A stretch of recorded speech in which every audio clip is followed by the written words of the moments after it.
Donnie and Dolly. The team is supported by ableauctions.ca. Closing your business? We can help.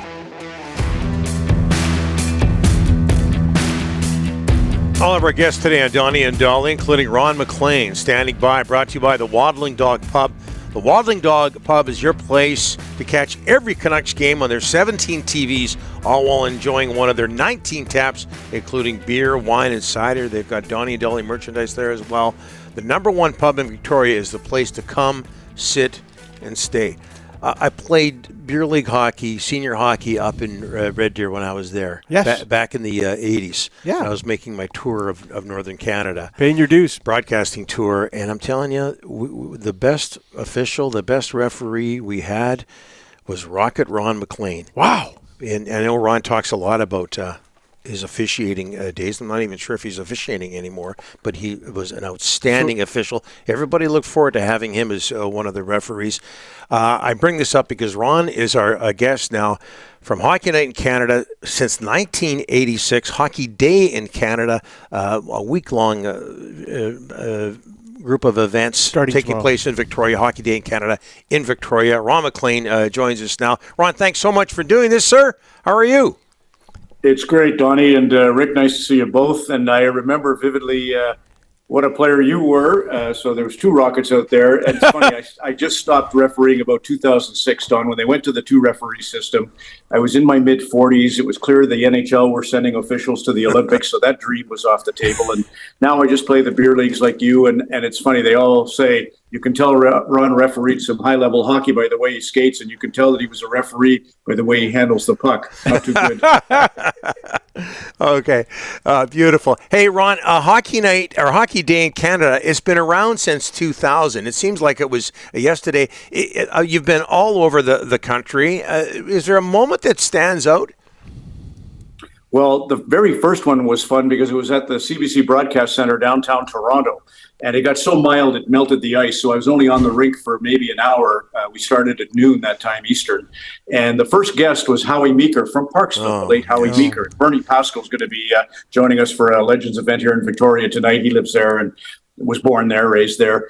Anyway, Howie comes on and right away he rips me for the length of my hockey stick. And then he went on and on and on. And I was saying to myself, you know, it's funny. We have a 13-and-a-half-hour broadcast. I thought, how the hell are we going to fill 13 and a half hours? One answer from Howie Meeker, and I realized 13 and a half hours isn't enough.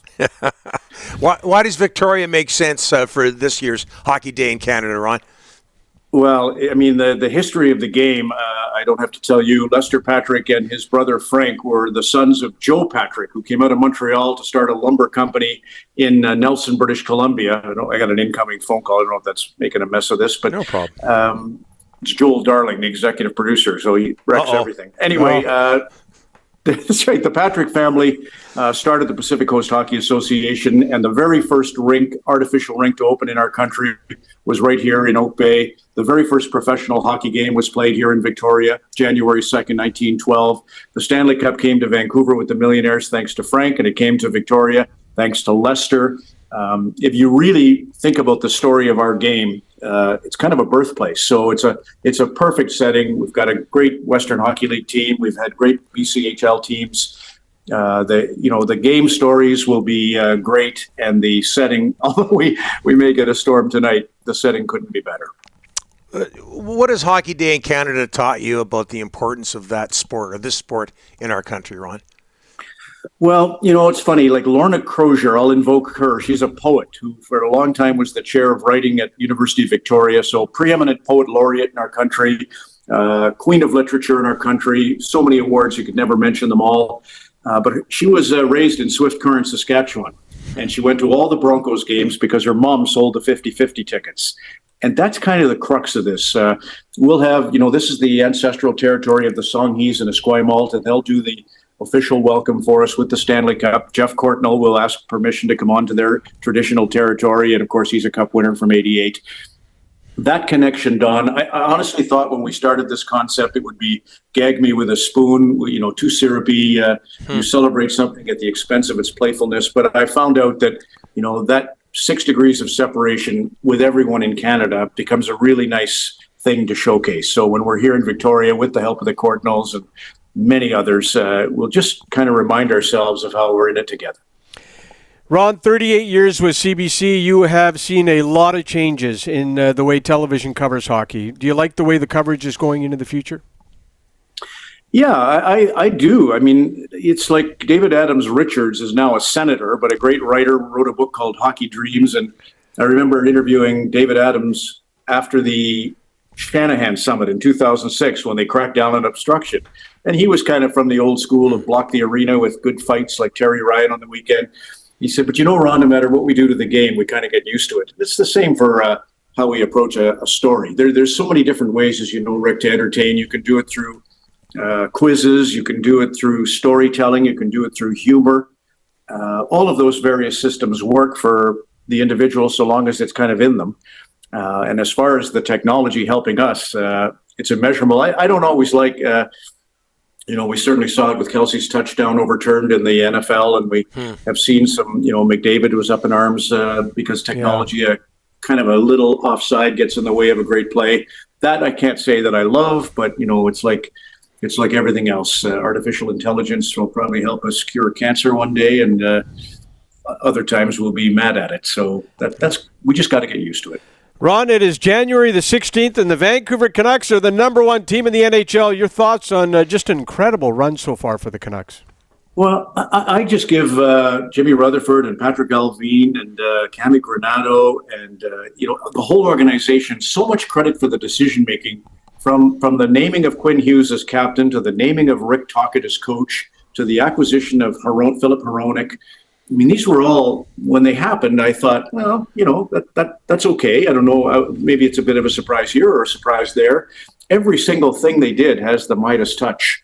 And I can remember Emily Castonguay saying to me before the season, if we can just get off to a good start, Ron, we have a good team, really good team. And she was right. And Thatcher Demko's doing his thing. And, both goalies have been excellent. It's really exciting to see. We'll have Kirk McLean, Nathan Lafayette, Courtnall's over here, so lots of, I think Doug Bodger's supposed to be here, I believe. So lots of folks who I'm sure will look at that team and just be able to explain that it's top to bottom. The third line, that Connor Garland line, sensational. So really exciting, but a lot of really impressive ideas went into how they arrived at this, and that's probably the thing that strikes me. We talk about the Canucks, ex-Canucks. Man, I'm telling you, it just seems so natural for this guy. What's Kevin Bieksa like to work with, Ron?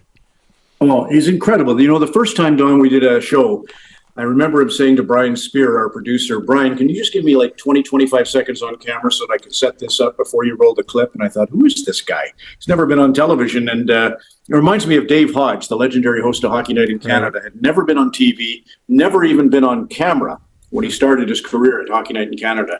And that's Bieksa. He just rolled in with a kind of a mix of obviously, mischief and humor, but he's a little bit of a mad physicist. One of his first segments was on the centrifugal or centrifugal force of a puck, the difference between a righty passing to a lefty and a righty passing to a righty, and what that does to the velocity of the shot. And once again, I was saying, who is this guy? And his father, Al, who runs the Steelworkers here in BC and has done some tremendous speeches on stress in the workplace. So he's like, a psychologist. He's a coach. He'll be I promise you, he will be a coach in the NHL. He'll let Cole and Reese grow up here in the next couple of years, finish their, life as adolescents, I should say. And then I feel like I'd be crazy not to think Kevin will be a great coach in the National Hockey League because he's got the touch. Yeah, and then for people that don't know, Kevin is coaching minor hockey these days. I heard you talk about that last weekend. Ron, do you stay in touch with Don Cherry? I try to, Don, but it's hard because it's like when a player's injured and they don't want to be around the dressing room. It's like, what am I going to talk about? Did you see the show last night? What do you think of this? And then that's just a hard conversation. So I certainly call him on every February for his birthday, and June 1st is the anniversary of Rose's passing. And I invited him to go to Hazel McCallion, was a longtime mayor of Mississauga, to go to that funeral. So I check in, but to have a sustained relationship, we were never ones to pick up the phone and talk ad hoc outside of our job, but we did have our kind of a love affair over the vocation, and it was great to talk shop. And when you can't talk shop because someone's on the LTIR for lack of a better way to put it. That's why, I don't push it, and Don's good with that. We're great, but Good. we also have that understanding. Yeah, coming up to his 90th birthday. Speaking of birthdays, you and I are around the same age, and there's no shortage of people in Vancouver who would love to see me leave the broadcast industry. Ron, how much longer do you plan on doing Hockey Night in Canada? 40 years, I would think would be a good. The deal has 2 years left after this one. It'd be lovely to finish that and see where it all shakes down in 2 years. But, because Kevin come along and Jennifer Botterill, and I enjoy immensely, my colleagues at the show. So there's no real desire to walk away. And that's kind of, I've never been a planner, Don. I just kind of fell into this gig like we fall into these things. But for the time being, there's a tremendous amount of fun in the fellowship of our workplace. So I hope it continues. But as I say, probably the end of the Rogers current deal would make a lot of sense. I'd be 66 at that time. We could go on and on, Ron. I can't thank you enough both of us can't thank you enough for doing this. All the best. Yeah, same to you guys. We'll see you on the trail for sure. Thanks, Rick. Thanks, Don.